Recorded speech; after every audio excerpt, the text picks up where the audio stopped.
اب اسی مجلس میں آپ اپنی داستانیں سنائیے۔ اچانک مجلس کا مزاج الٹ گیا اس کے اوپر۔ وہ لوگ جو حضرت مسیح موعود علیہ السلام پر ہنسنے کی تیاری کر رہے تھے، وہ مولوی صاحب کی طرف دیکھتے تھے اور ہنستے تھے اور کہتے تھے کہ بھاگ جاؤ اب یہاں سے۔ امر واقعہ یہ ہے کہ قرآن کریم کو گہرائی کی نظر سے دیکھا جائے تو اس میں بہت گہرے مطالب ہیں، اور تمام احادیث نبویہ اور تمام پاک بازوں کے فرمودات قرآن کریم میں جڑیں رکھتے ہیں۔ اس لیے بدبخت اور بدنصیب ہے جو پاک لوگوں کے کلام پر ہنسی اور ٹھٹھے میں جلدی کرتا ہے۔ بعض دفعہ وہ کلام سمجھ نہیں آتا اور عجیب محسوس ہوتا ہے، لیکن اگر انسان کو یہ بنیادی حقیقت معلوم ہو کہ خدا کے بندوں کی باتیں خدا کے کلام میں اپنی جڑیں رکھتی ہیں، وہیں سے پھوٹتی ہیں، تو انسان تلاش کرے تو اس جگہ تک پہنچ جاتا ہے۔ بس انہی معنوں میں جب آپ دیکھیں تو حضرت اقدس محمد رسول اللہ صلی اللہ علیہ وآلہ وسلم کی تمام فرمودات قرآن کریم کی کسی نہ کسی آیت میں پیوست ہیں، اور کسی ایک خاص گناہ کے متعلق آپ کا یہ فرمانا کہ وہ گناہ کرتے وقت انسان مومن نہیں رہتا، یا اس قسم کی دوسری خیانتوں کے متعلق یہ فرمانا، قرآن کریم میں جو مثلا یہ آیت ہے اس سے استنباط ہوتا ہے، اور بھی آیات سے استنباط ہوتا ہوگا۔ بس بنیادی بات یہ ہے کہ خیانت کرنے والا حقیقت میں مومن نہیں رہتا۔ جب وہ خیانت کرتا ہے وہ ایمان کے دائرے سے باہر نکل جاتا ہے۔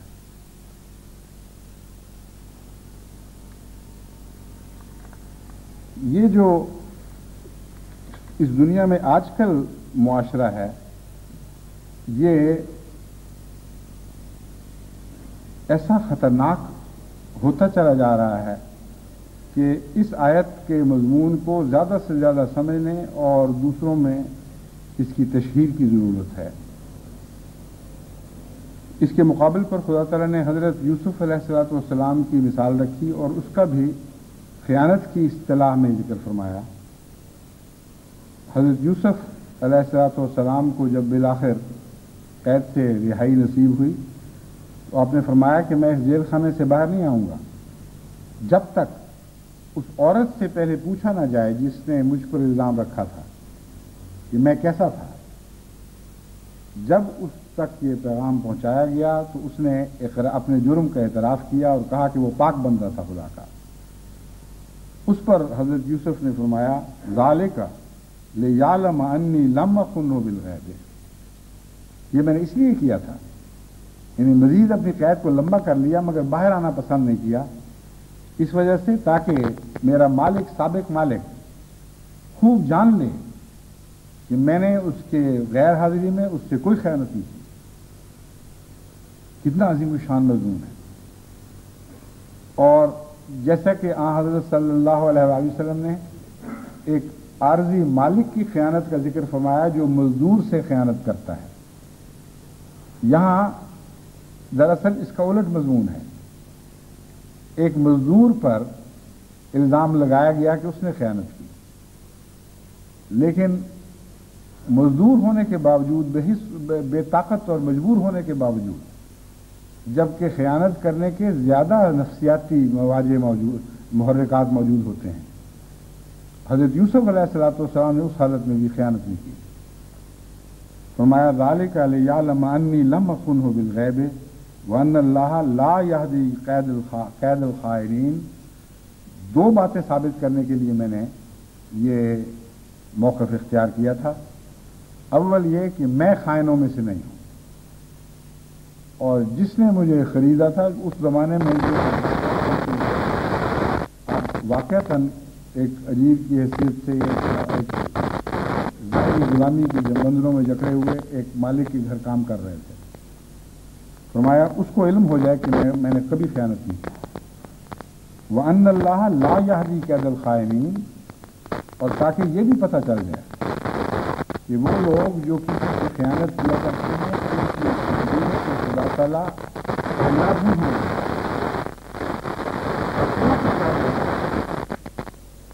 پس قید خانے سے حضرت یوسف علیہ السلام بادشاہت تک جا پہنچے اور اس وقت کے بادشاہ یعنی عزیز مصر کے تابع اس کی اقتدار میں شامل ہو گئے. بہت بڑا مرتبہ آپ کو عطا ہوا. سارے خزائن آپ کے سپرد کر دیے گئے اور وزیر دفاع کی بھی بڑی طاقت ہوتی ہے، مگر آخری تان جو ٹوٹتی ہے وہ اقتصادیات پر ہی ٹوٹا کرتی ہے. جس کے ہاتھ میں ملک کی اقتصادیات ہوں دراصل وہی بادشاہ ہے. بس حضرت یوسف علیہ السلام کو عملاً قید خانے سے مصر کی بادشاہی نصیب ہو گئی. اور یہ معنی ہے کہ دیکھو اللہ تعالیٰ خیانت کرنے والوں کی تدبیروں کو کامیاب نہیں ہونے دیتا، الٹ نتیجہ نکالتا ہے. خیانت اس نے کی تھی جس نے مجھ پر الزام لگایا، اور اس کا نتیجہ کیا نکلا؟ دیکھو آج میں کس حال کس شان تک پہنچ گیا ہوں. بس خیانت سے بچنا بہت ہی ضروری ہے، اور اس کے نتیجے میں اللہ تعالیٰ بعض حفاظتوں کے وعدے فرماتا ہے.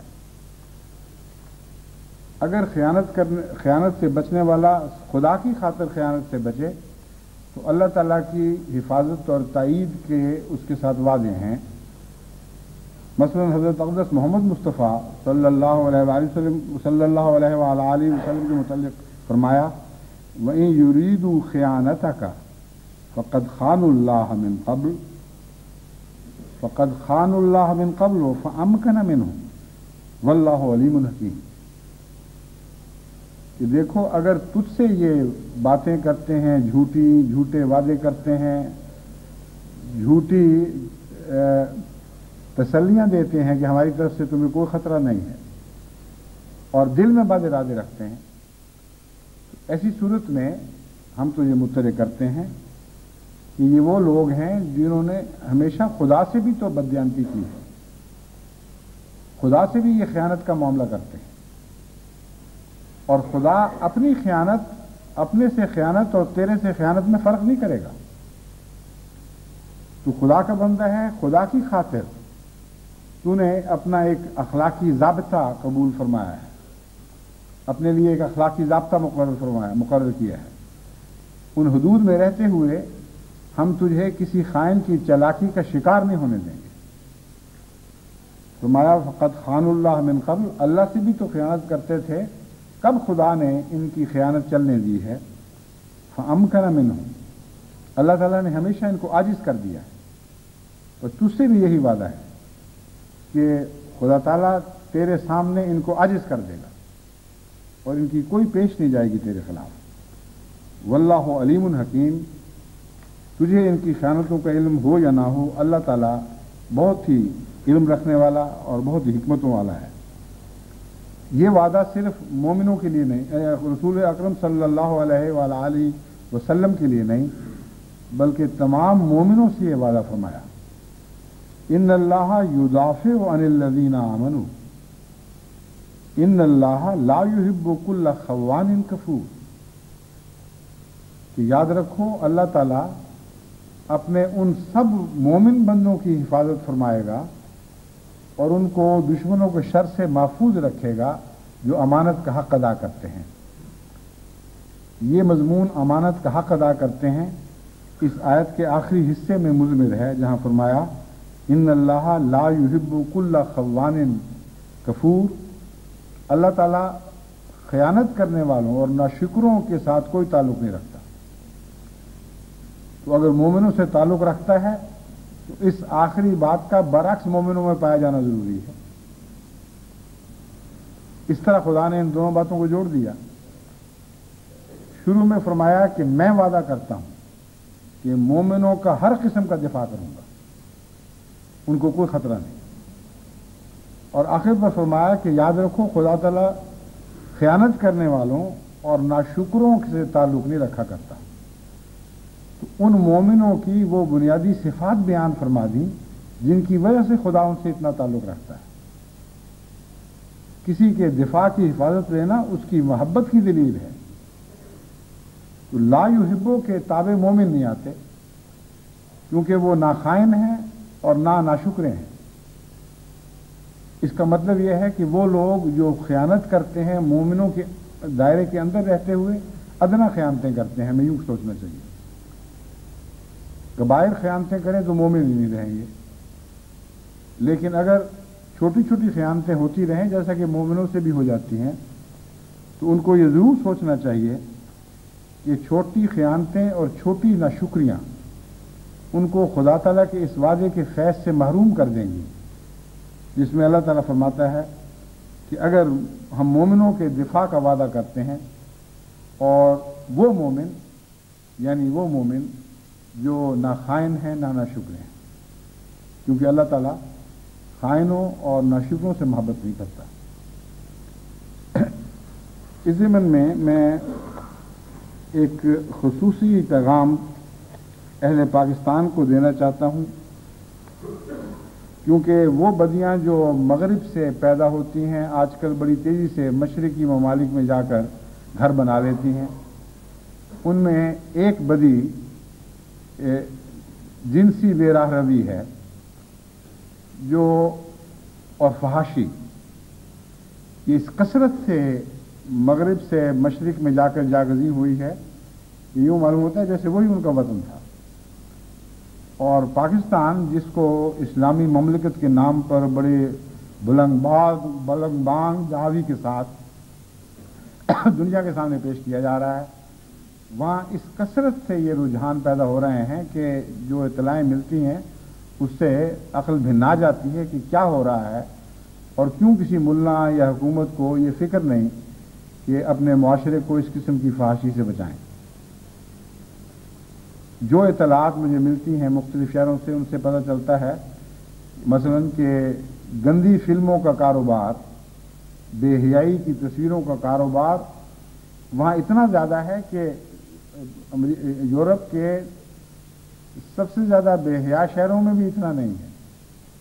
اس کی وجہ یہ ہے کہ ان بے حیا شہروں میں جہاں تک حکومت کا تعلق ہے وہ بڑی نیک نیتی کے ساتھ ان باتوں کی نگرانی کرتی ہے، اور پولیس بڑی دیانتداری کے ساتھ ان لوگوں کے پیچھے پڑی رہتی ہے۔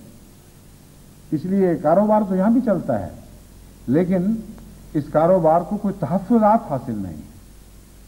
لیکن پاکستان جیسے بدنصیب ملک میں جہاں پولیس بددیانت ہو، جہاں کے وزراء یہ اعلان کریں خود برسر عام کہ ہماری پولیس کلیتاً بددیانت اور بے اعتماد ہو چکی ہے، وہاں جہاں حکومت کو حقیقت میں اس بات کی کوئی پرواہ نہ رہے کہ عوام کے کیسے اخلاق ہیں اور کیا کیا چیزیں ان اخلاق کو تباہ کر رہی ہیں، جہاں ملا کو کوئی شعور ہی نہ ہو کہ اعلیٰ اسلامی قدریں ہیں کیا اور ان پر اس ملک میں کیا بن رہی ہے، وہاں یہ چیزیں کھلے بندوں عام فروخت ہوتی اور اس کثرت سے نشو و نما پاتی ہیں کہ جیسے کوئی بیماری کسی جسم کے اوپر مکمل قبضہ کر لے اور دفاع کی ساری صلاحیتیں خابیدہ ہو جائیں، سو جائیں، ان میں احساس ہی باقی نہ رہے کہ ہم پر کیا ہو رہا ہے۔ اس سلسلے میں خاص طور پر احمدی نوجوانوں کو اور نظام جماعت کو متنبع کرنا چاہتا ہوں کہ اس بات کی نگرانی رکھیں، جب ایک بدی عام پھیل جاتی ہے تو اس کے اثرات ضرور ہر جگہ پہنچتے ہیں۔ یہ ہو نہیں سکتا کہ احمدی معاشرہ ان چیزوں سے کلیتاً پاک رہے، کیونکہ سمندر میں جب ایک کپڑے کو پھینکا جاتا ہے تو بالآخر اس میں پانی سرایت کرتا ہے، بعض چیزوں میں کم کرتا ہے اور آہستہ کرتا ہے، بعض چیزوں میں زیادہ تیزی سے کرتا ہے اور مکمل سرایت کر جاتا ہے، لیکن جماعت کے معاشرے کو بیدار مغزی کے ساتھ اور مسلسل محنت اور توجہ کے ساتھ اپنی حفاظت کرنی ہوگی، ورنہ یہ چیزیں ان میں راہ پا جائیں گی اور ہو سکتا ہے کسی حد تک پا گئی ہوں، اور ایسی صورت میں پھر اس کے بہت ہی خطرناک نتائج نکلیں گے۔ وہ جو دو مثالیں میں نے بیان کی ہیں وہ کہ امرأۃ نوح اور امرأۃ لوط، وہ مثالیں پھر صادق آنے لگتی ہیں معاشرے پر اور پھر کوئی ان کو روک نہیں سکتا۔ میں نے اس صورتحال کا جہاں تک تجزیہ کیا ہے اس کی کچھ تفصیل آپ کے سامنے رکھنا چاہتا ہوں تاکہ جن لوگوں کو میں نصیحت کرتا ہوں وہ مضمون سمجھیں کہ کیوں یہ ان کے لیے مضر ہے۔ واقعہ یہ ہے کہ بے حیائی وقتی طور پر انسان کے اندر ایک تحریک پیدا کرتی ہے، ایک جذبات میں تموج پیدا کرتی ہے۔ بے حیائی کے نظارے جب یہ تموج پیدا کرتے ہیں تو انسان سمجھتا ہے کہ اس کے نتیجے میں ہمیں بہت لطف آیا اور بہت زیادہ بہتر رنگ میں ہم اپنے تعلقات سے لطف حاصل کر سکیں گے، لیکن اس بات کو بھول جاتے ہیں کہ ہر گناہ فطرت کے خلاف ہے اور اس کا ہمیشہ الٹ نتیجہ نکلا کرتا ہے۔ مجھے یاد ہے جب میں گورنمنٹ کالج میں پڑھا کرتا تھا ابتدائی سالوں میں، فرسٹ ایئر سیکنڈ ایئر کا طالب علم تھا، ایک سینئر طالب علم کے ساتھ میری گفتگو ہوئی اور وہ بڑی شدت کے ساتھ مغربیت کا قائل اور پردے کے خلاف تھا۔ اس کو وہ نفسیات کا طالب علم، اس کو میں نے سمجھایا، میں نے کہا تم نفسیات کا ایک چھوٹا سا نقطہ کیوں نہیں سمجھتے؟ خدا تعالیٰ انسان کے لطف کی راہ میں حائل نہیں ہے، بلکہ الہی احکامات اس کے لطف کی حفاظت کر رہے ہیں اور اسے لمبی زندگی عطا کرتے ہیں۔ جہاں پردہ رائج ہو وہاں یہ تو نہیں کہ انسان کو کسی قسم کا رومانی لطف نہیں ملتا۔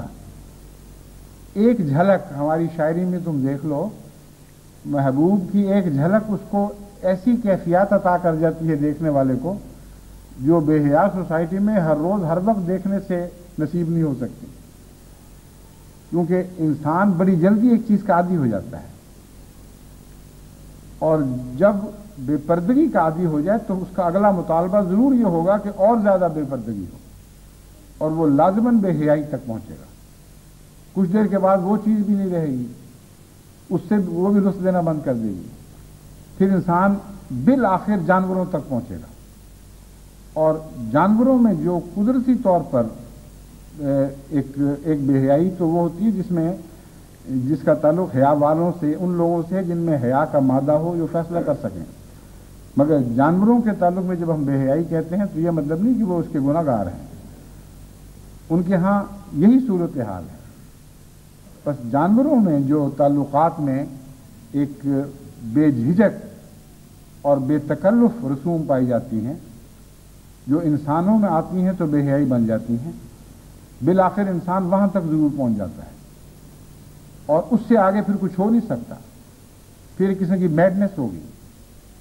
بڑی تفصیل سے ان سے میں نے اس بات پہ گفتگو کی۔ بعد میں مجھے بہت گزرت کے بعد یورپ میں آنے کا موقع ملا تو ان دنوں میں نے دیکھا کہ یہاں بوہیمینزم اور ہپیزم کی تحریکات چل رہی تھیں اور بعض عورتیں پوری طرح ننگی ہو کر، پوری طرح برہنہ ہو کر بازاروں میں نکل آتی تھیں یہ بتانے کے لیے کہ ہم ابھی اب مطمئن نہیں ہیں، کچھ ہونا چاہیے۔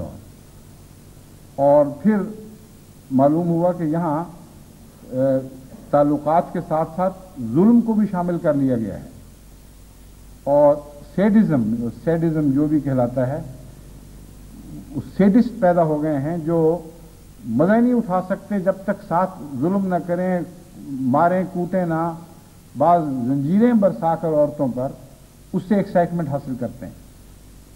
تو یہ وہی جنون ہیں جن کی خبر قرآن کریم نے دی تھی کہ تم شراب کے پیچھے دوڑ رہے ہو، جو چیزیں ہم نے تمہارے لیے پیاس بجھانے کی مقدر کر رکھی ہیں وہیں تک رہو، اس سے آگے محض دھوکہ ہے کہ تمہاری پیاس بجھے گی۔ وہ لذتیں جن کی تم پیروی کرنا چاہتے ہو یہ تم شراب کی طرح تم سے آگے آگے بھاگیں گی اور پھر ایک ایسا مقام آئے گا کہ آگ تو بھڑک چکی ہوگی لیکن پیاس نہیں بجھے گی۔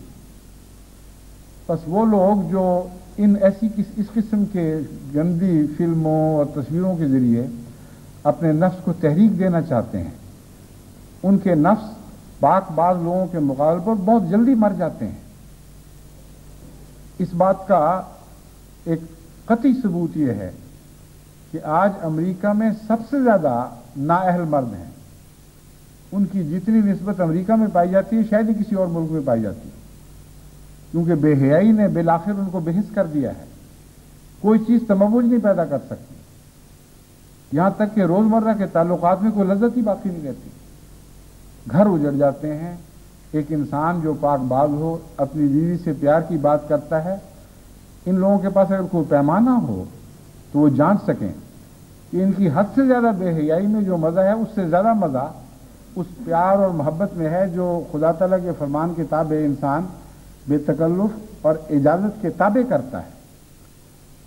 بس یہ دھوکہ ہے جس کی پیروی کی جا رہی ہے، اور اس کے نتیجے میں پھر وفا اٹھ جاتی ہے. جو شخص بھی ایسی فلمیں دیکھتا ہے وہ یہ ضروری تو نہیں کہ وہ لازماً اکیلا ہی دیکھے، بلکہ مجھے جو اطلاعیں ملتی ہیں ان سے پتہ چلتا ہے کہ خاندان ایسے ہیں جہاں خاوند گھروں میں لے کے آتے ہیں، اپنی بیویوں کو دکھاتے ہیں، بعض اپنے دوستوں کے ساتھ مل کر اور ان کی بیویوں کے ساتھ مل کے یہ تصویریں دیکھتے ہیں. اس کا نتیجہ کیا ہوگا؟ اس کا نتیجہ لازماً یہ ہوگا کہ تم بھی بے حیا اور بے وفا بنتے چلے جاؤ گے، تمہاری بیویاں بھی بے حیا اور بے وفا بنتی چلی جائیں گی.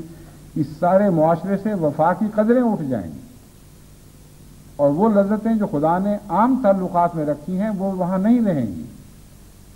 پھر تمہیں بوہیمین بننا پڑے گا، پھر تمہیں ان جانوروں جیسی وہ حرکات کرنی پڑیں گی جن کو تم شوق سے پیسے خرچ کر کے دیکھتے ہو. دوسرے بیوقوفی بھی بڑی ہے، ان فلموں میں زیادہ سے زیادہ جو چیزیں ملتی ہیں وہ وہی ہیں جو تمہاری گلیوں میں عام ہیں. کتوں کو دیکھ لو، مویشیوں کو دیکھ لو. انسان بے حیائی میں ان سے بڑھ نہیں سکا، کوئی ایسی چیز ایجاد نہیں کر سکا جو قدرت میں تمہارے لیے نمونے کے طور پر موجود نہیں. تو حقیقت میں وہ جو سال ہا سال پہلے اس گفتگو کے دوران میں نے اس مضمون کو آگے بڑھایا تھا کہ مستقبل میں یہ ہوگا، اب میں حیران ہوتا ہوں کہ بین ہی اسی طرح آج کی دنیا میں ہو چکا ہے. یعنی مغربی دنیا میں یہ باتیں اپنے کمال کو پہنچ چکی ہیں. بے حیائی کرتے کرتے جانوروں کی نقل اتارنا، جانوروں جیسے ہو جانا، اسی طرح کی اپنے لطیف مزاج کو ناقص کرتے کرتے جانوروں کے حد تک پہنچا دینا، یہ سب کچھ ہو گیا. لیکن وہ لذت حاصل نہیں ہوتی جس کی پیروی کی جا رہی ہے، وہ پھر آگے بھاگ جاتی ہے، یہاں تک کہ انسان ایک ایسے خطرناک مقام پہ پہنچتا ہے جس کے بعد ہر قسم کی بدیاں پھوٹتی ہیں. گھروں میں بچوں سے مظالم اور کئی قسم کی بے حیائیاں، پھر ڈرگ ایڈکشن. لیکن ایکسائٹمنٹ آگے آگے بھاگتی اور چاہتی ہے اور چاہتی ہے. اور قرآن کریم میں جیسے جہنم کا نقشہ کھینچا ہے کہ وہ آخر یہ کہتی رہے گی کہ حل من مزید، حل من مزید، حل من مزید، اور بھی کچھ ہے تو ڈال دے خدا، اور بھی کچھ ہے تو ڈال دے. تو یہ نفس کی جہنم تو بھرنے والی نہیں ہے. اپنے معاشرے کو تباہ نہ کرو اور اپنے سکون اور ایمان، اپنے سکون اور طمانیت کو برباد نہ کرو. تمہارے گھر ٹوٹ جائیں گے، تمہارے گھروں سے سکون اٹھ جائے گا. امیر ملکوں کے نخرے ہیں، ان کی بے حیائیاں ان تک ہی رہنے دو. غریبوں میں جب یہ بے حیائیاں منتقل ہوں تو اس کے ساتھ اور بھی زیادہ خرابیاں پیدا ہوتی ہیں. جرائم بہت شدت کے ساتھ سر اٹھاتے ہیں. جرائم کا ان بے حیائیوں سے گہرا تعلق ہے، یہاں بھی ہے جو وہاں اور وہاں بھی ہوگا. لیکن غریب ملکوں میں امیر ملکوں کی عیاشیاں تو کسی صورت بھی جیسے کہتے ہیں پگ نہیں سکتی، یہ ان پر پورا نہیں اتر سکتی، موافق نہیں آئیں گی، ہضم نہیں ہوں گی. بس اپنے معاشرے کی حفاظت کرو. اور جماعت احمدیہ پاکستان اور ہندوستان اور اسی طرح یورپ کی جماعتوں کو بھی میں نصیحت کرتا ہوں کہ خیانت کا جو انسانی معاشرے سے تعلق ہے اس مضمون کو اس آیت نے مختصراً بیان فرما دیا ہے اور اس کا آخری انجام دکھا دیا ہے کہ یاد رکھو کافروں کے لیے ہم نے لوط کی بیوی اور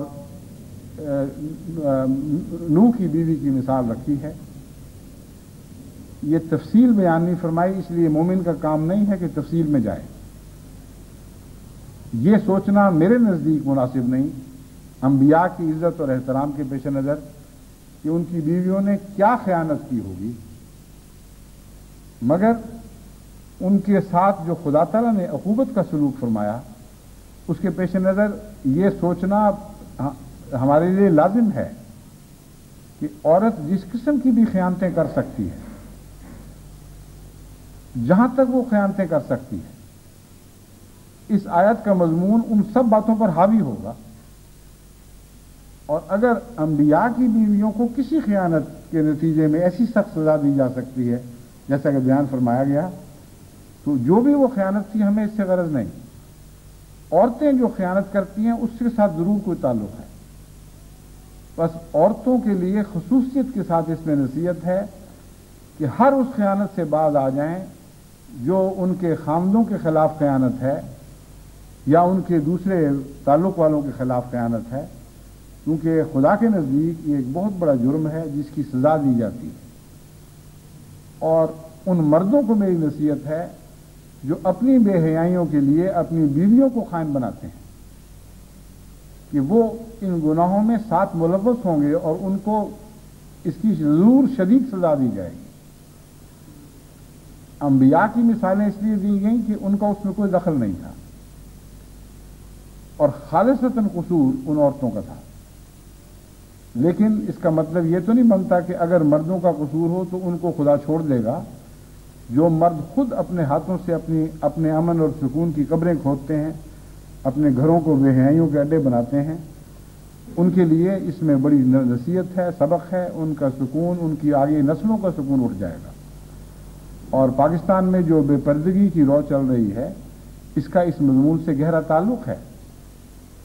اگر بے پردگی اس بنا پر ہو کہ عورتیں کام پر جاتی ہیں اور معاشرے میں اس حد تک بے پردگی بے حیائی کا موجب نہیں، تو اس قسم کے رہن سہن کو ہم ضروری نہیں کہ بے پردگی میں داخل کریں. اسی لیے بعض ملکوں میں عورتوں کا رہن سہن اور ہے اور میں اس کو دیکھتا ہوں اور میں ان کی طرز سے سمجھتا ہوں کہ اس رہن سہن میں بے حیائی کا کوئی عنصر شامل نہیں اور میں ان کو نہیں پکڑتا. تو بعض لوگ سمجھتے ہیں کہ میں نے آنکھیں بند کر لی ہیں ان باتوں سے، اب یہ ٹھیک ہے، کھلی چھٹی ہے، جو چاہے جو کرے. ہرگز نہیں. جہاں مجھے نظر آتا ہے کہ یہ خطرہ ہے وہاں میں ضرور سمجھانے کی کوشش کرتا ہوں، کبھی فوری طور پر، کبھی ٹھہر کر، کبھی کسی دوسرے ذریعے سے، کبھی خطبات میں بیان کر کے. لیکن بے پردگی کا ایک تعلق ضرور بے حیائی سے ہے، اور جن معاشروں میں بے حیائی اصل محرک ہو اور اصل وجہ بے پردگی کی نمائش ہو اور یہ ہو کہ عورت اپنے آپ کو زیادہ خوبصورت بنا کر غیروں کو دکھائے اور ان سے تعلقات بنائے یا کم سے کم رمزے کنائے ہوں اور بے تکلف اپنی نمائش کر سکے اور اپنی جانب ان کو کھینچ سکے، وہاں وہ عورتیں بھی ہزار بہانے پیش کر سکتی ہیں کہ ہمیں تو کالجوں کو جانا ہے، ہمیں تو فلاں جگہ جانا ہے، ہم نے فلاں کام کرنے ہیں، اس لیے ہم اس قسم کے پردے نہیں پہن کر سکتے جو آپ سمجھتے ہیں کہ پرانے زمانے کی باتیں ہوں گی. ہم مان ہی نہیں سکتی کہ قرآن کریم عورت کو اس طرح جکڑتا ہو. اب ان کا ظاہری عذر تو ہمیں قبول کرنا پڑے گا اگر وہ ظاہری عذر کچھ طاقت رکھتا ہو، مگر اللہ تعالیٰ نے اور بات کی ہے. اللہ تعالیٰ فرماتا ہے، اللہ تعالیٰ آنکھوں کی خیانت سے واقف ہے، جب آنکھوں میں خیانت پیدا ہوتی ہے، اور اس خیانت سے بھی واقف ہے جو دلوں میں پناہ گزین ہے، دلوں کے ہزار پردوں میں چھپی ہوئی. تو ایسے خاندانوں سے جو عذر رکھ کر خود اپنے مستقبل کو تباہ کرتے ہیں اور اپنی اولادوں کے امن اور سکون کو لوٹنے کے سامان کر رہے ہیں، ان سے میں یہ کہتا ہوں کہ نہ میں تم سے کوئی بحث کر سکتا ہوں، نہ جماعت کے وہ مخلص بندے جو تمہیں نصیحت کے رنگ میں اچھی باتیں کہتے ہیں اور تم سے بری باتیں سنتے ہیں، وہ تم سے کوئی بحث کر سکتے ہیں. لیکن خدا تم سے بحث کر سکتا ہے. اور ایک بحث کرنے والا ایسا ہے جس نے تم سے وعدہ کیا ہے کہ قیامت کے دن میں ضرور بحث کروں گا، میں ضرور حجت کروں گا تم سے، اور وہ محمد مصطفیٰ صلی اللہ علیہ وآلہ وسلم ہے. ان کی بحث کا مطلب یہ ہوگا کہ اس وقت تک تم اپنے نتائج کی بدی کو پا چکے ہو، تم پر روشن ہو چکی ہوگی بات کہ تم غلط تھے. بس پردے کا مضمون ہو یا کوئی اور مضمون ہو، خیانت کے مفہوم کو اچھی طرح سمجھتے ہوئے اگر آپ اپنے معاشرے کی اصلاح کی کوشش کریں گے تو اسی میں آپ کے لیے خیر، اسی میں آپ کے لیے برکت ہے. خدا کرے کہ جماعت کے خلاف حضرت محمد مصطفیٰ صلی اللہ علیہ وسلم قیامت کے دن کوئی حجت نہ کریں اور جماعت کے عمل سے پوری طرح مطمئن اور راضی ہوں، کیونکہ جس کے ساتھ محمد رسول اللہ راضی ہوں گے، خدا گواہ ہے کہ خدا اس سے ضرور راضی ہوگا۔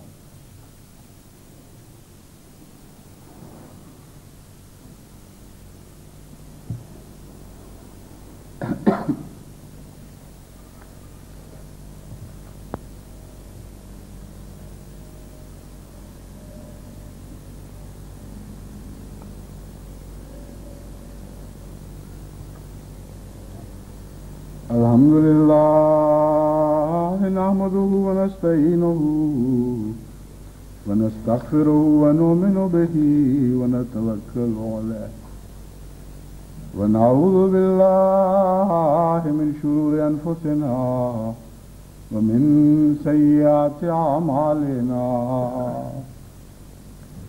من يهده الله فلا مضل له ومن يضلله فلا هادي له ونشهد أن لا إله إلا الله وحده لا شريك له ونشهد أن محمدا عبده ورسوله عباد الله رحمكم الله إن الله يأمر بالعدل والإحسان وإيتاء ذي القربى وينهى عن الفحشاء والمنكر والبغي يعظكم لعلكم تذكرون اذكروا الله يذكركم وادعوه يستجب لكم ولذكر الله أكبر